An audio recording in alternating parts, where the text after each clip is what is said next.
और चलिए रुक करेंगे खबरों का। Uttar Pradesh global investor summit 2023 में प्रदेश को 33.50 लाख करोड़ रुपए के निवेश का प्रस्ताव मिला है। सबसे ज्यादा प्रस्ताव नवीन ऊर्जा के क्षेत्र में आया है। नवीन ऊर्जा पहले स्थान पर निवेश पाने वाला क्षेत्र बनकर उभरा है। नगर विकास और ऊर्जा मंत्री ए.के. शर्मा के विभागों में 10 लाख करोड़ रुपए का निवेश हुआ है, जिसे लेकर नादी टीवी के संवाददाता अमरेंद्र प्रताप सिंह ने मंत्री ए.के. शर्मा से खास बातचीत की। सुनिए। यूपी ग्लोबल इन्वेस्टर समिट संपन्न हो चुकी है। उत्तर प्रदेश में ढेर सारा निवेश आ रहा है। जानकारी के अनुसार 33,50,000 करोड़ का निवेश उत्तर प्रदेश में आया है और इसमें सबसे आगे रहे हैं वो विभाग जो मंत्री ए.के. शर्मा के पास है। नवीन ऊर्जा और नगर विकास विभाग ने मिलकर लगभग 10 लाख करोड़ रुपए के निवेश के प्रस्ताव प्राप्त किए हैं। हमारे साथ मौजूद है मंत्री ए.के. शर्मा। बात करते हैं ये चमत्कार जो कि नवीन ऊर्जा के क्षेत्र में हुआ है। सबसे बड़े निवेश प्रस्ताव इस विभाग में आए हैं, क्या कुछ है इसके पीछे?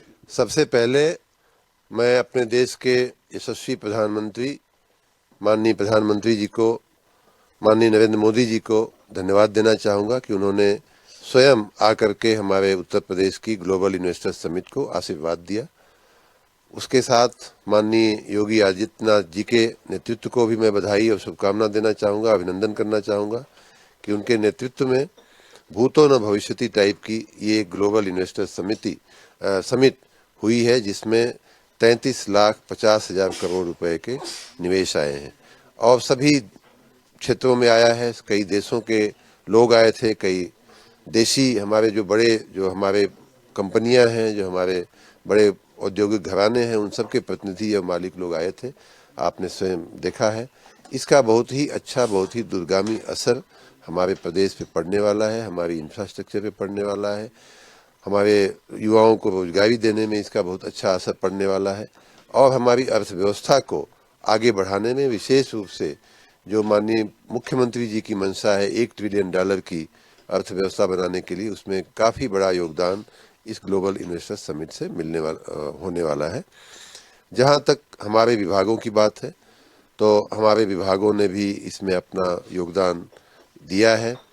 हमारे तीनों प्रमुख विभागों की अगर बात किया जाए तो लगभग 10 लाख करोड़ रुपए का निवेश हमारे तीनों विभागों ने मिलकर के किया है, जिसमें नवीन ऊर्जा 6 लाख करोड़ से ऊपर का उनका योगदान है।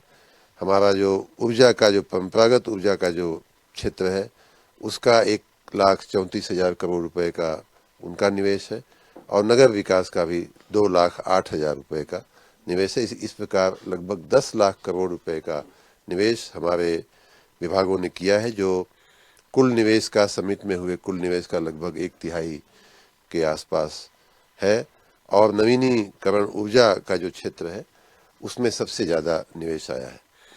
एक और बात अच्छी हुई है वो ये है कि हमारा जैसे नवीनीकरण ऊर्जा का जो क्षेत्र है वो आप जानते हैं कि हमारे पिछड़े इलाके बुंदेलखंड में सौर ऊर्जा की बात करें या अन्य इस तरह की जो सौर ऊर्जा से संबंधित जो प्रोजेक्ट हैं वो बुंदेलखंड में ज़्यादा लगने वाले हैं, क्योंकि वहीं सोलर रेडिएशन वहीं ज़्यादा अच्छा है। उसी प्रकार पूर्वांचल में हमारी जैव ऊर्जा के लिए काफ़ी स्कोप है, हाइड्रोजन फ्यूल के लिए काफ़ी ग्रीन हाइड्रोजन के लिए काफ़ी स्कोप है। तो इस प्रकार हमारे जो प्रोजेक्ट आए हैं वो 1/3 हैं, इतना ही नहीं बल्कि राज्य के पिछड़े इलाकों में लगने वाले वो प्रोजेक्ट हैं। तो इस प्रकार उत्तर प्रदेश का बैलेंस डेवलपमेंट भी होगा और मैं मानता हूं कि इस निवेश के साथ उत्तर प्रदेश अब पहले की तरह पिछड़ा हुआ राज्य नहीं बल्कि देश के अग्रणी राज्यों में होगा और सच माने में देश का ग्रोथ इंजन बनेगा। अच्छा, न्यू एंड रिन्यूएबल एनर्जी को लेकर के हमने गुजरात में कुछ दृश्य देखे हैं। जब हम द्वारकाधीश से जामनगर के रास्ते पर चलते हैं तो दरिया के किनारे किनारे हमने वो पवन चक्कियों की लंबी श्रृंखला हजारों किलोमीटर तक लगातार हमने उसको देखा है। आप गुजरात में बतौर एक अधिकारी लंबे समय तक काम किया है, तो क्या हम मान के चलें कि बुंदेलखंड और पूर्वांचल में वैसे कुछ दृश्य आगे देखने को मिल सकते हैं? बिल्कुल देखने को मिलेगा। खाली फर्क इतना है कि जो प्राकृतिक रूप से थोड़ा सा दोनों जगहों में फर्क है वो ये समुद्र है और वहाँ हवाएं बहुत तेज चलती हैं, तो वहाँ विंड मिल्स जिनको बोलते हैं, पवन चक्की बोलते हैं और टरबाइन भी बोलते हैं। तो बहुत बड़े बड़े टरबाइन आपने बहुत ऊंचाई के शायद देखे होंगे, कच्छ से जामनगर का कच्छ से राजकोट का कुछ इलाका पड़ता है, आते हुए अहमदाबाद, उतना पोटेंशियल तो नहीं है यहाँ विंड एनर्जी का, उतना सोलर एनर्जी का भी पोटेंशियल उत्तर प्रदेश में नहीं है। लेकिन 300 दिन का वेरिएशन है हमारे पास। गुजरात और राजस्थान उतना प्रबल नहीं है, उतना तीव्र नहीं है, वहाँ गर्मी ज़्यादा पड़ती है थोड़ी, लेकिन हम सौर ऊर्जा अच्छे से पैदा कर सकते हैं। साथ ही एक दो प्रोजेक्ट इसमें ऐसे आए हैं जो आपने कहा उस दिशा में कि वो हाइब्रिड करना चाहते हैं। हाइब्रिड इस तरह से कि विंड भी चलेगा और सोलर भी लगाएंगे। तो जहाँ सोलर की प्लेट्स लगेंगी, सोलर की जहाँ जनरेशन होगी, वहीं वो लोग छोटे टरबाइन लगाने की भी एक वैज्ञानिक खोज हुई है। वो जो बड़े वाले टरबाइन हैं उनको तो चलाने वाला पवन का वेग हमारे पास नहीं है, क्योंकि समुद्री हवाएं और बहुत तेज होती हैं। तो लेकिन जितना हो सकता है हाइब्रिड प्रोजेक्ट्स भी करने की दिशा में हम लोग आगे बढ़ रहे हैं और सैद्धांतिक रूप से हम लोगों ने उन एमओयूज को भी हाँ बोला है। आपने प्रधानमंत्री जी और मुख्यमंत्री जी को श्रेय दिया, निश्चित रूप से सब कुछ उनके नेतृत्व में हुआ। राष्ट्रपति जी ने समापन किया कार्यक्रम का, उन्होंने भी पर्यावरण को लेकर ग्रीन एनर्जी पर बहुत तारीफ की आपकी। ये चमत्कार जो हुआ है इसके पीछे क्या है? ए.के. शर्मा जी का जो पुराना अपना एक्सपीरियंस है, फॉरेन कॉन्टैक्ट्स हैं, या उनकी टीम ने कुछ अलग करके दिखाया? नंबर 1 पे कैसे गए? हमारी टीम को मैं बहुत बहुत बधाई और शुभकामना देता हूँ। नंबर 1 पे जाने के पीछे की कहानी ये है कि मैं लगभग 3 महीने पहले नेडा की ऑफिस में गया और वहाँ लगभग 3 घंटे बैठा और उन लोगों को मैंने समझाया कि देखिए, ये रिन्यूएबल एनर्जी सोर्स ऐसा एक सोर्स है जो बाकी काम तो हो चुके हैं, अगर आगे होते हैं तो अच्छी बात है। ये एक ऐसा सोर्स है जिसमें पोटेंशियल बहुत है और हुआ कुछ भी नहीं है। तो इस बात को लेकर के हमने उनको जिम्मेदारियां बताई, उनको हमने गाइड किया और काफ़ी कुछ काम उन लोगों ने अपने ढंग से भी किया है। उन सबको इस बात का श्रेय जाता है। हमारा जो योगदान है विभाग के मंत्री के रूप में, मैंने जो कुछ माननीय प्रधानमंत्री नरेंद्र मोदी जी के साथ काम करते हुए सीखा है, कुछ संपर्क भी है, ये सच बात है कि कुछ संपर्क भी हैं जिनको खाली कहना होता है कि भाई हमारे यहाँ भी आओ, यूपी में भी आओ, और वो लोग खुशी से आने के लिए तैयार भी हो जाते हैं कि हाँ चलिए आप हैं हमारे समर्थन में तो हम आते हैं। इस प्रकार से कुल मिलाकर के माननीय प्रधानमंत्री जी के आशीर्वाद से हम लोग कुछ अच्छा कर पाए।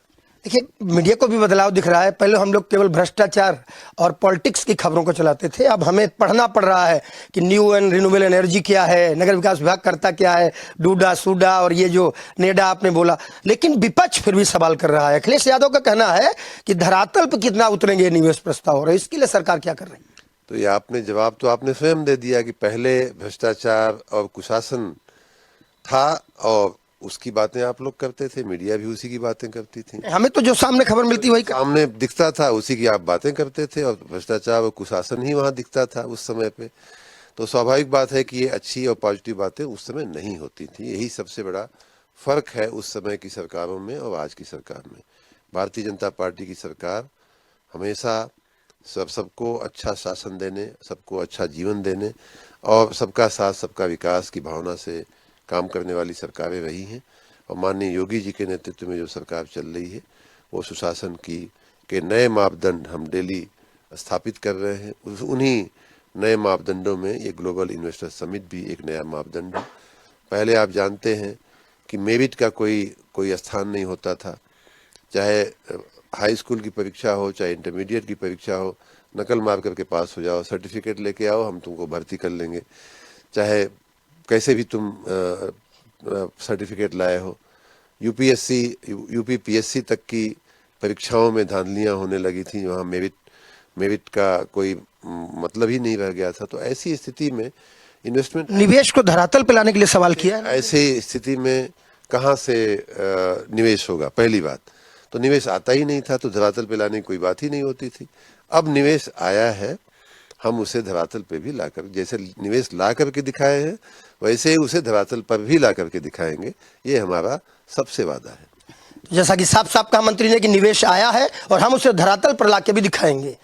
3 घंटे की एक मीटिंग नेडा में करने से अगर नवीन ऊर्जा नंबर 1 पे जा सकता है तो इस प्रदेश को वाकई आगे ले जाया जा सकता है, अगर कोशिशें जारी रहे। वीडियो जर्नलिस्ट रश्मि सिंह के साथ अमरेंद्र प्रताप सिंह, अनादि टीवी, लखनऊ के लिए।